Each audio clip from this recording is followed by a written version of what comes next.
ஆச்சி மசாலா. எந்த சமையலும் ருசி தேடும் ரகசியம். 20 ரூபாய். திருப்பரங்குன்றம் மலை விவகாரம் தொடர்பாக நீதிமன்றம் தரப்பிலிருந்து ஒரு முக்கிய உத்தரவு ஒன்று வந்திருக்கிறது. இதனை முக்கிய செய்தியாக பார்க்கிறோம். கூடுதல் விவரங்களோடு இணைகிறார் எமது செய்தியாளர் மாரிச்சாமி. மாரிச்சாமி, வணக்கம். இந்த விவகாரத்தின் தற்போதைய நிலை என்ன? நீதிமன்றம் உத்தரவு சொல்வது என்ன? விரிவாக பதிவு பண்ணுங்க.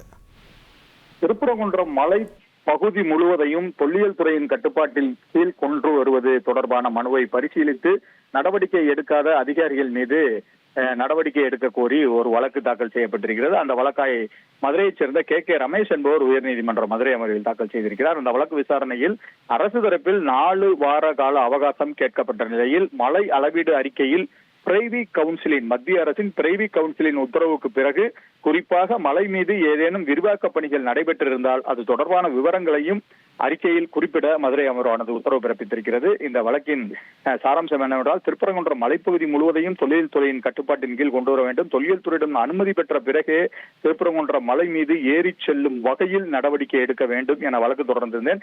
இந்த வழக்கை விசாரித்த நீதிபதி ஸ்ரீமதி புதிதாக மனு அளிக்கவும் அதனை அதிகாரிகள் பரிசீலித்து நடவடிக்கை எடுக்கவும் உத்தரவிட்டிருந்தார். ஆனால் இந்த மனுவை பரிசீலித்து அதிகாரிகள் உரிய நடவடிக்கை எடுக்கவில்லை. ஆகவே நீதிமன்ற உத்தரவை நிறைவேற்றாத அதிகாரிகள் மீது நீதிமன்ற அவமதிப்பு நடவடிக்கை, கோர்ட் கண்டெம்ட் நடவடிக்கை எடுக்க வேண்டும் என கேட்டிருந்தார். இந்த மனுவானது நீதிபதிகள் GR சுவாமிநாதன், ஸ்ரீமதி ஆகியோர் கொண்ட அமர்வில் விசாரணைக்கு வந்தது. அரசு தரப்பில் மலையை அளவீடு செய்ததில் சில இடங்களில் முரண்பாடுகள் இருப்பது போல் தோன்றுகிறது. எனவே அவற்றை மீண்டும் சர்வே செய்ய வேண்டும். ஆகவே அதற்கு 4 வார கால அவகாசம் வேண்டும் என கேட்கப்பட்டது. அதையடுத்து நீதிபதிகள் மலை அளவீடு அறிக்கையில் பிரைவி கவுன்சிலின் உத்தரவுக்கு பிறகு குறிப்பாக மலை மீது ஏதேனும் விரிவாக்க பணிகள் நடைபெற்றிருந்தால் அது தொடர்பான விவரங்களையும் குறிப்பிட வேண்டும் என கூறி வழக்கு விசாரணையை ஆகஸ்ட் 14ஆம் தேதிக்கு ஒத்திவைத்து உத்தரவிட்டிருக்கிறார்கள் நீதிபதிகள்.